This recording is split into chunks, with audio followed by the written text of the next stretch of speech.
Okay बेटा, देखो हमने लास्ट क्लास में रिफ्रैक्शन शुरू किया था और हमने रिफ्रैक्शन से रिलेटेड कुछ कुछ चीज़ें हमने पढ़ ली थी और हमने ग्लास स्लैब का भी एक्सपेरिमेंट देखा था लास्ट क्लास में। तो आज हम दोबारा से रिफ्रैक्शन से शुरू करते हैं और रिफ्रैक्टिव इंडेक्स तक आज हम अपना टॉपिक लेके जाएंगे, which is very very important. अब आप देखो रिफ्रैक्शन है क्या। Refraction is bending of light that you know when it passes from one medium to another, आप डायग्राम में देख रहे हैं। अब आता है हमारा लॉज ऑफ रिफ्रैक्शन। तो रिफ्रैक्शन के भी दो लॉज हैं। Law number one, incident ray, refracted ray and normal drawn should lie on same plane that you already know. Okay, इसके बाद आगे दूसरा लॉ को इतना बड़ा लिखने की जरूरत नहीं है। दूसरा लॉ सिंपल लिखिए, Snell's law, sine i by sine r is equal to constant. तो जब आप मैथ में साइन थीटा कॉस थीटा पढ़ोगे ना, तो आपको इसका पता चल जाएगा। अभी आपने मैथ्स में नहीं पढ़ा है और बड़ी क्लासेस में तो ये बहुत यूज होता है। तो अभी आप जस्ट इसको लर्न कर लें कि second law is Snell's law, कि अगर हम अलग अलग एंगल पे प्लॉट करें तो साइन आई साइन आर की रेशियो कांस्टेंट रहने वाली है, इसे हम कहते हैं स्नेल्स लॉ। सो ये चीजें हमने पहले भी पढ़ ली थी।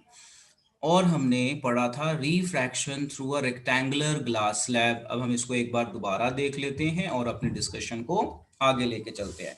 देखो जी, यहाँ पे एक आपको रेक्टेंगल के शेप की डायग्राम दिख रही है। इस रेक्टेंगल शेप को हमने ग्लास स्लैब बोला है और आपको पता है अब ये कैसे बना है। लास्ट एक्सपेरिमेंट आप देख सकते हैं, ABCD।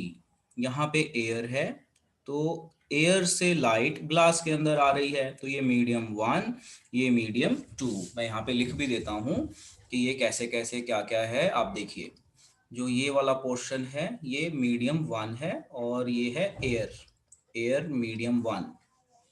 और ये है हमारा ग्लास, ग्लास हो गया हमारा मीडियम टू। तो जब लाइट एयर से ग्लास में जाएगी बेंड टूवर्ड्स द नॉर्मल, फिर से एयर में आ रही है, देखो फाइनली बाद में फिर से एयर में आ रही है मीडियम वन। तो लाइट की रिफ्रैक्शन हुई, फिर से रिफ्रैक्शन हुई। तो जब फाइनली रिफ्रैक्ट होके बाहर आती है ना, तो फिर से रिफ्रैक्शन हुई है, तो उसे हम एमरजेंट रे कह देते हैं, कीप इन माइंड। तो कोई आपसे अगर पूछ ले व्हाट इज एमरजेंट रे, तो आप बोलिए आफ्टर रिफ्रैक्शन व्हेन रे finally comes out in first medium, after refraction when रे finally comes out in air और फर्स्ट मीडियम, फर्स्ट मीडियम ही था ना, कॉल्ड एमरजेंट रे। अब हमने यहाँ पे एक चीज और देखी कि जब हम इस डायग्राम में जो हमारी इंसिडेंट रे है, ये इंसिडेंट रे को पूरा एक्सटेंड कर दें डॉटेड में डॉटेड में डॉटेड में और एमरजेंट रे से कंपेयर करें, तो हमने देखा एमरजेंट रे और इंसिडेंट रे पैरेलल है। और ये एक शिफ्ट हो गया, आना तो ऐसा चाहिए था बट एक शिफ्ट हो गया है, डिस्प्लेसमेंट हो गई है। तो इस परपेंडिकुलर डिस्प्लेसमेंट को हम कहते हैं लेटरल डिस्प्लेसमेंट, जो हमने पिछली बार भी पढ़ा था। तो अब कोई अगर आपसे पूछ ले व्हाट इज लेटरल डिस्प्लेसमेंट, तो आप बोलेंगे it is the perpendicular distance between incident ray and emergent ray. It is the perpendicular distance between incident ray and emergent ray. देखो दिखाया हुआ है डिस्टेंस, कॉल्ड कॉल्ड अपना लेटरल डिस्प्लेसमेंट या lateral shift भी कहते हैं। अब यहाँ पे एक कंफ्यूजन आती है, लेटरल इन्वर्जन। बच्चा कंफ्यूज आता है कि lateral displacement, lateral inversion, lateral shift. तो लेटरल शिफ्ट और लेटरल डिस्प्लेसमेंट एक चीज है। लेटरल इन्वर्जन मिरर का पार्ट है। कोई आपसे पूछे व्हाट इज लेटरल इन्वर्जन, तो it is the part of mirror, ये आपका मिरर का पार्ट में आ जाता है। तो मैं यहाँ पे लिख भी देता हूँ, लेटरल इन्वर्जन जो है ये हमारा मिरर के केस में है, जिसमें हमारी राइट साइड लेफ्ट नजर आती है और लेफ्ट साइड राइट नजर आती है। So now you know. तो हमने ये डायग्राम ना कई बार पेपर में आ जाती है, ड्रॉ करने को पेपर में क्वेश्चन आ जाता है कि draw the refraction for rectangular glass slab, ऐसे करके आ जाता है। तो आपने ऐसे पूरा ड्रॉ करके लेबल कर देना बस, और कुछ नहीं करना, ये सब चीजें दिखा देनी है। तो अब आपको ये सब डिफरेंस पता चल गए। अब हम अपना टॉपिक आगे लेके चलते हैं, विच is very very important topic. यहाँ पे आ गए। अब यहाँ पे एक क्वेश्चन डिस्कस करते हैं। क्वेश्चन है what will happen if a ray of light falls normally on a glass slab. Normally का मतलब होता है परपेंडिकुलर, 90 का एंगल, याद रखना। नॉर्मली का मतलब नॉर्मल, मैथ्स वाला नॉर्मल, मैथ्स वाला नॉर्मल मतलब 90, कि अगर कोई रे 90 के एंगल पे फॉल करेगी तो क्या होगा। तो ये देखा गया है कि वो बिल्कुल सीधा चला जाती है और कोई बैंडिंग शो नहीं करती, कि जब उसकी रिफ्रैक्शन होगी तो it will not show bending, वो बैंडिंग शो ही नहीं करेगी, इट विल गो स्ट्रेट। ये ऑब्जर्वेशन है। तो आप इसे नोट कर लीजिए, नोट करके डन बोलिए। सो देखिए यहाँ पे, what will happen if a ray of light falls normally on a glass slab। तो यहाँ पे दिखाया ये ग्लास स्लैब है, रे बिल्कुल नॉर्मल फाइंड फॉल कर रही है। नॉर्मल का मतलब हो गया कि नॉर्मल और इंसिडेंट रे में एंगल जीरो, एंगल आई भी जीरो और एंगल आर भी आपका जीरो हो जाता है। अब देखो ये जरा समझना ध्यान से, क्या होता है कि जब भी, जैसे मान लीजिए ये एक मीडियम है, रे फॉल कर रही है, तो जब रे फॉल करती है तो हम हमेशा 90 का ड्रॉ करते हैं ना, नॉर्मल, ऐसे नॉर्मल ड्रॉ करते हैं। तो इस केस में क्या हुआ, जहां पे फॉल कर रही है वहां पे 90 ड्रॉ करो। तो यहाँ पे तो एंगल है, यहाँ पे एंगल आई है, बट इस केस में क्या है कि जो आपकी नॉर्मल है और इसी पे लाइट आ गई, नॉर्मल के ऊपर ही लाइट आ गई, तो इंसिडेंट और नॉर्मल के बीच में एंगल क्या हो गया बेटा, जीरो, आई जीरो हो गया। तो बस ये याद रखना है। और ये ऑब्जर्वेशन है कि जब भी कोई रे ग्लास स्लैब पे 90 के एंगल पे फॉल करेगी, मतलब उसका एंगल आई जीरो होगा, तो वो रे बिल्कुल सीधी निकल जाएगी विदाउट बेंडिंग। तो इसे आप नोट कर लीजिए और ये ध्यान में रखना है, वेरी वेरी इंपॉर्टेंट। हाँ जी बेटा, अब यहाँ पे एक आधी चीज है, जरा फिर से आप लोग समझ लीजिए। जैसे क्वेश्चन तो आपको बिल्कुल सिंपल है, कई बच्चे पूछ सकते हैं वाई। तो वाई का जो आंसर है ना, अभी वो आपको समझ में नहीं आएगा क्योंकि मैथमेटिकली है, वो आपका +2 में आएगा समझ में। तो +2 में जब आप ये सेम टॉपिक करोगे ना, तो sine i by sine r, फिर उसकी वैल्यू डालोगे कुछ इस तरह से, फिर आपको यहाँ पे ज्यादा समझ में आएगा। अभी 10th लेवल पे बस आपने इतना याद रखना है कि अगर कोई रे 90 के एंगल पे फॉल करती है ग्लास स्लैब पे, है ना, तो वो बिल्कुल स्ट्रेट चली जाएगी और ये एंगल ऑफ इंसिडेंस हो गया। और जब फाइनली बाहर आ गई, तो फिर से बाहर आ गई तो एमरजेंट रे बनता है, तो ई मतलब एंगल ऑफ एमरजेंट भी जीरो हो जाएगा। तो इस पे आपने ज्यादा नहीं सोचना है बेटा, आप इसे याद रखें बस। बाकी आपका +2 में दोबारा आएगा, ये दोबारा विद मैथमेटिकल डेरिवेशन। तो एट 10th लेवल हम वहां पर नहीं पहुंच सकते फिलहाल। तो आई होप आपने ये नोट कर लिया होगा। आगे चलते हैं। अब हमारा बहुत ही इंपॉर्टेंट टॉपिक आता है। इस टॉपिक का नाम है हमारा रिफ्रैक्टिव इंडेक्स। रिफ्रैक्टिव इंडेक्स को मोस्टली बुक में एन और कई बुक में न्यू सिंबल दिया हुआ है। तो हम सिंबल एन यूज करेंगे क्योंकि हमारी एनसीईआरटी में एन सिंबल यूज किया हुआ है। तो रिफ्रैक्टिव इंडेक्स होता क्या है वो मैं अभी बताता हूँ, उससे पहले आप इसका सिंबल देख लीजिए। रिफ्रैक्टिव इंडेक्स का जो सिंबल है ये एन यूज होता है, कई बुक में न्यू भी यूज किया हुआ है, ये यू जैसा। अब ये रिफ्रैक्टिव इंडेक्स है क्या, देखो जरा समझो। जैसे मान लीजिए ये एक मीडियम है, यहाँ पे ग्लास है और यहाँ पे एयर है। तो air is medium 1 let us से, एंड ग्लास इज मीडियम 2। अब आपको पता है कि जब रे एंटर करेगी मीडियम 1 से मीडियम 2 में, तो उसकी बैंडिंग हो जाएगी इस तरह से। देखो एक बार दोबारा, रे शुड गो स्ट्रेट, बट वो स्ट्रेट ना जाके ऐसे बेंड हो जाएगी। तो अब जब ये इसमें वेलोसिटी, यहाँ पे कुछ वेलोसिटी होगी, जिसे आप मान लीजिए वेलोसिटी 1, ग्लास के अंदर कुछ वेलोसिटी होगी, मान लीजिए वेलोसिटी 2। तो इस वेलोसिटी की रेशियो को, या आप बोलिए स्पीड की रेशियो को, हम कह देते हैं रिफ्रैक्टिव इंडेक्स। तो देखो क्या लिखा हुआ है, what is refractive index. It is the velocity of light in medium 1, velocity of light in medium 1 divided by velocity of light in medium 2। सो दो चीजें हैं, है ना, velocity of light in medium 1 and velocity of light in medium 2। अब question ये आता है, चलो डेफिनेशन तो पता चल गई कि कोई रिफ्रैक्टिव इंडेक्स पूछे तो क्या बोलेंगे, हम ये बोलेंगे it is the velocity in medium 1 divided by velocity in medium 2 की रेशियो, जो मैंने यहाँ लिखा v1/v2, या स्पीड बोल दीजिए। अब प्रॉब्लम है कि ये 2 1 क्या है, या ये m क्या है ना, ये क्या चीज है। n तो सर ने बता दिया, ये 2 1 क्या है, ये 2 m क्या है। अब इसको समझ लेते हैं। देखो देखो ध्यान से, यहाँ पे देखो मीडियम 1 मीडियम 2। तो अगर मैं बोलूं कि लाइट मीडियम 1 से मीडियम 2 में जा रही है, तो इसके लिखने का तरीका है 1 2, है ना। जब कोई लाइट मीडियम 1 से 2 में जाए तो ऐसे लिख सकते हैं n1 2, refractive index of 1 to 2, मतलब मीडियम 1 से 2 में जा रही है। या इसको लिख सकते हैं n एयर टू ग्लास, ये भी लिखा जा सकता है। एयर मीडियम वन एयर है तो ए लिख लिया, ग्लास है तो जी लिख लिया। या कई बुक्स में ऐसा लिखा हुआ है N1 2 और N2 1 भी लिखते हैं। तो देख लो, अब समझ में आया क्या है। तो एक बार ध्यान से सुनो, ये मैंने बड़ी इंपॉर्टेंट चीज बता दी है यहाँ पे, इसे मैं रेड सर्कल कर देता हूँ और ये थोड़ा सा आपको ध्यान में रखना है। देखो जी क्या है, जब मैं बोलूंगा रिफ्रैक्टिव इंडेक्स तो मुझे देखना है कि लाइट कौन से मीडियम से कहाँ जा रही है। तो अब देखो हमारी एनसीईआरटी बुक्स में ऐसे लिखा हुआ है, ऐसे, और एक्स्ट्रा बुक्स में आपको बाकी चीजें दिखने को मिल जाएंगी, ऐसा भी मिल जाएगा, ऐसा भी मिल जाएगा, ऐसा भी मिल जाएगा। एक ही मतलब है, इन सबका एक ही मतलब है। इसका क्या मतलब है कि मीडियम 1 से 2 में जा रही है। इसका मतलब भी क्या है, एयर से ग्लास में जा रही है। इसका मतलब भी क्या है, मीडियम 1 से 2 में जा रही है। या यहाँ पे ए और यहाँ पे जी लिख दो, यू गॉट इट। और लिखो 2 से 1, मतलब सेकंड मीडियम में आ रही है फर्स्ट मीडियम से। तो यही मतलब है, लिखने का तरीका है। देखो मीडियम 1 से 2 में जा रही है, मीडियम एयर से ग्लास में जा रही है, मीडियम 1 से 2 में जा रही है, 2 1 का मतलब 2 में आ रही है फ्रॉम 1। तो एक ही मतलब है इन सब का। तो आपकी एनसीईआरटी बुक्स में ऐसा लिखा है, जो मैंने अंडरलाइन किया है यहाँ पे, आप देख लीजिए।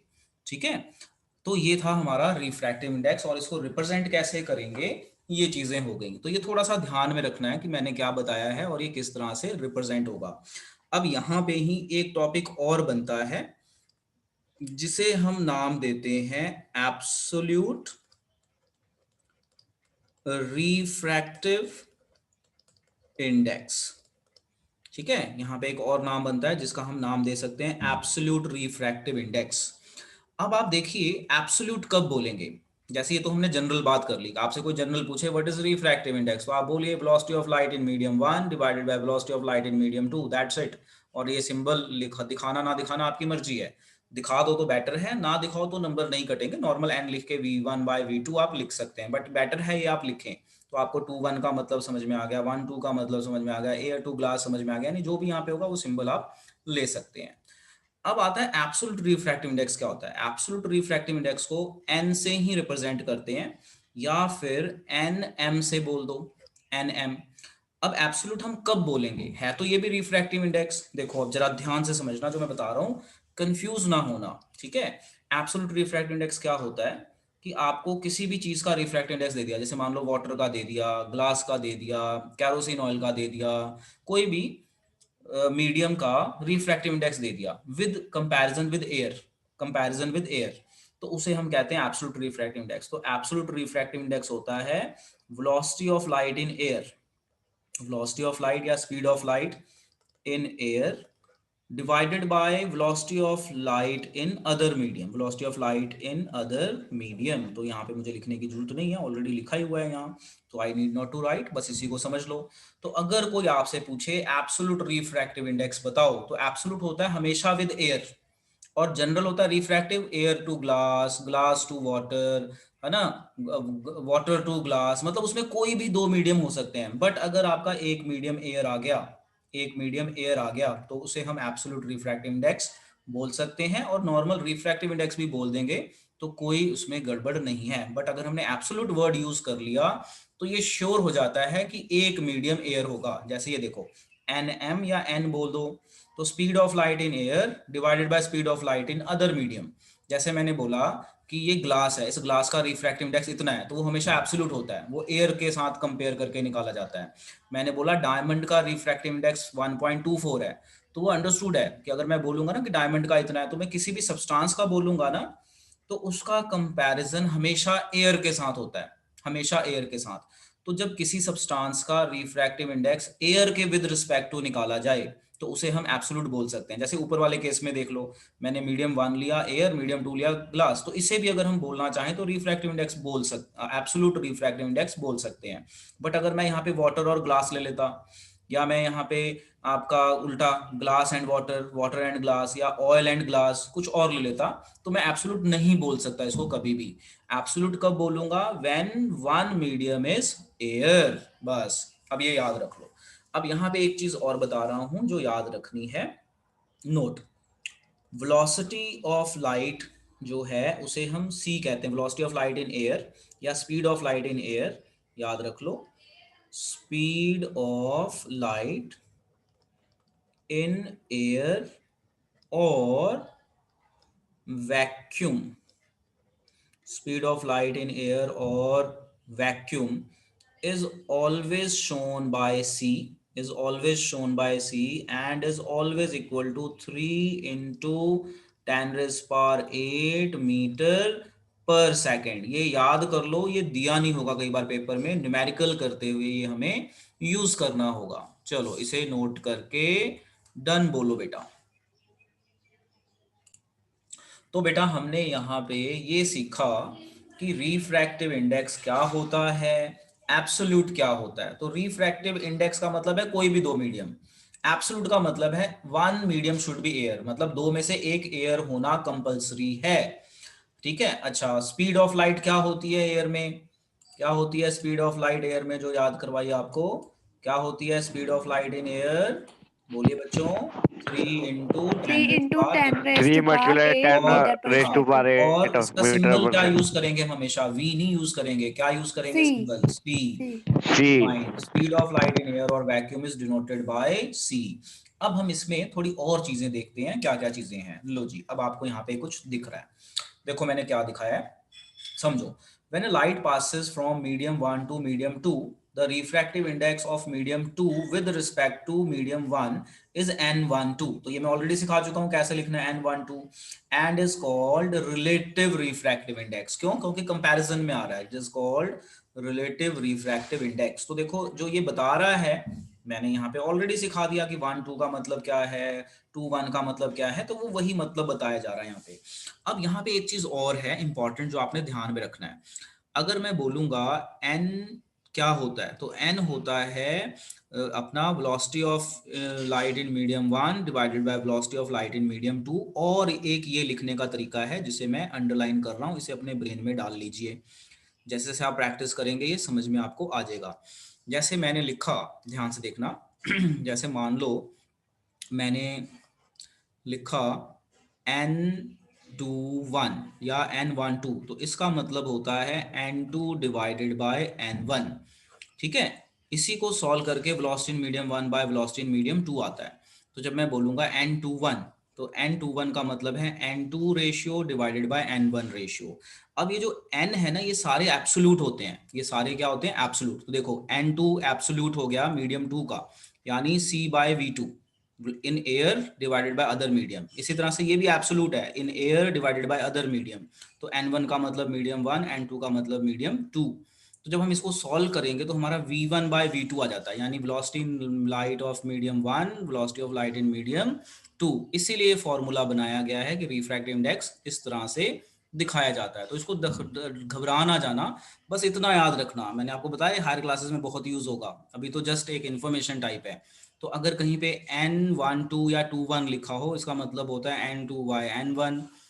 और कहीं पे अगर n12 लिखा हो, है ना, इसको क्या लिख सकते हो, ये 21 है ना, तो इसको हम लिख सकते हैं, यहीं पे मैं कर देता हूं, यहाँ पे इसको हम n21 लिख सकते हैं और इसको हम लिख सकते हैं n12। तो n12 लिखा तो v2 बाई v1 आ जाएगा, ये उल्टा हो गया, यानी फर्स्ट मीडियम में आ रही है फ्रॉम मीडियम टू, इसका उल्टा केस, ऊपर वाले का उल्टा केस। तो इसे इक्वेशन 3 ले लीजिए, मैंने यहाँ पे 3 लिया, आप 1 ले लीजिए और इसे इक्वेशन आप 2 ले लीजिए। उसके बाद मल्टीप्लाई 1 एंड 2 कीजिए, तो जब आप ये करेंगे तो आपको ये रिलेशन मिलेगा, विच इज़ वेरी वेरी इंपॉर्टेंट। तो ये वाली जो चीज़ है ना, ये जल्दी बच्चों को समझ में नहीं आती, आप इसे नोट कर लो, नोट करने के बाद आप इसकी थोड़ी प्रैक्टिस करना, फिर ये आपको समझ में आ जाएगा। जैसे यहाँ पे मैंने इक्वेशन 3 लिखा है ना, तो आप इसे इक्वेशन 1 लिख लीजिए, let it is equation 1, let it is equation 2। तो यहाँ पे आ जाएगा multiply equation 1 and equation 2, we get this. तो ये हमें एक फाइनल इक्वेशन मिल जाएगी, तो इसकी हमें जरूरत ही नहीं है, इसको भूल जाओ। तो अब आपके पास कितने कितने फॉर्मूले आ गए, देखो मैं अंडरलाइन कर रहा हूँ, याद रखना। ये एक फॉर्मूला आ गया और एक ये फॉर्मूला आ गया फॉर डूइंग न्यूमेरिकल, ये वाला फॉर्मूला जो ऑलरेडी अंडरलाइन कर रखा है हमने और यहीं से बना है, ये वाला आ गया आपके पास एक formula which is very very important. So देखो, अगर कहीं लिखा हो n21 तो n2 बाय n1 हो जाएगा, कहीं n12 लिखा हो तो n1 बाय n2 हो जाएगा। और वैल्यूज आपको पता ही हैं, ये सारा एब्सोल्यूट होता है। एब्सोल्यूट मतलब c by v, c by v2 इस तरह से हो जाएगा। और जब आप इसे मल्टीप्लाई करोगे तो ये 1 के बराबर आता है।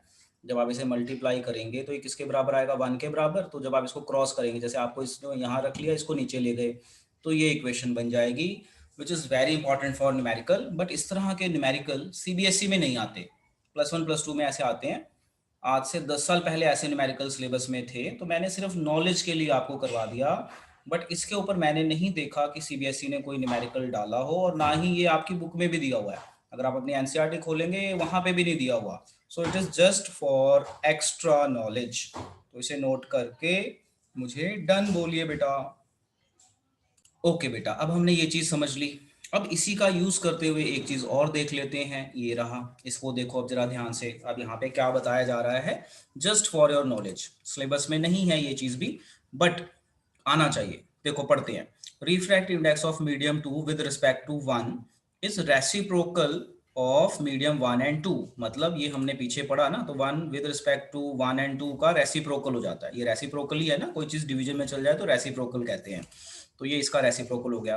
For example, refractive index of glass with respect to air, तो एयर टू ग्लास 3/2 है। मान लो ग्लास का रिफ्रैक्टिव इंडेक्स 3/2 है, therefore refractive index with respect to air to glass, यानी एयर टू ग्लास इसका उल्टा, तो ये उल्टा हो गया 1 बाय समथिंग, यानी 2/3 हो गया। इसे जरा अपनी नॉलेज में डाल लीजिए, वेरी वेरी इंपॉर्टेंट जो यहाँ पे बोला जा रहा है, वेरी वेरी इंपॉर्टेंट। ये इसे नोट कर लो, वेरी वेरी इंपॉर्टेंट। हम बाद में न्यूमेरिकल करेंगे इसके ऊपर, सिलेबस में नहीं है बट बाद में करेंगे, ठीक है। तो ये मैं लिख रहा हूँ वेरी इंपॉर्टेंट कंसेप्ट।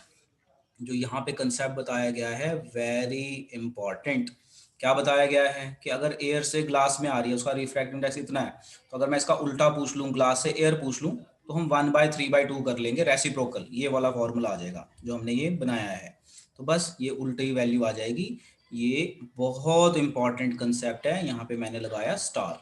अब इसी से रिलेटेड एक और question, similarly refractive index of water with respect to air, यानी एयर से वाटर का रिफ्रैक्टिव इंडेक्स इतना है। तो अब मैं इसका उल्टा पूछ लूं, है ना, यहाँ वाटर से एयर था, मैंने उल्टा पूछ लिया जी, एयर से वाटर बता दो। तो जो भी दिया होगा उसको मैं उल्टा लिख लूंगा, 1/समथिंग, 1/समथिंग। तो ये बन जाएगी value, which is very very important, very very important. यहाँ पे भी मैं लिख रहा हूँ वेरी इंपॉर्टेंट, और इसको भी स्टार लगा रहा हूँ। तो आई होप ये दोनों चीजें आपको समझ में आ गई होंगी विद रिस्पेक्ट टू थ्योरी। अब क्या कह रहा है, again refractive index of glass with respect to water. देखना ध्यान से, कह रहा है again with respect to water.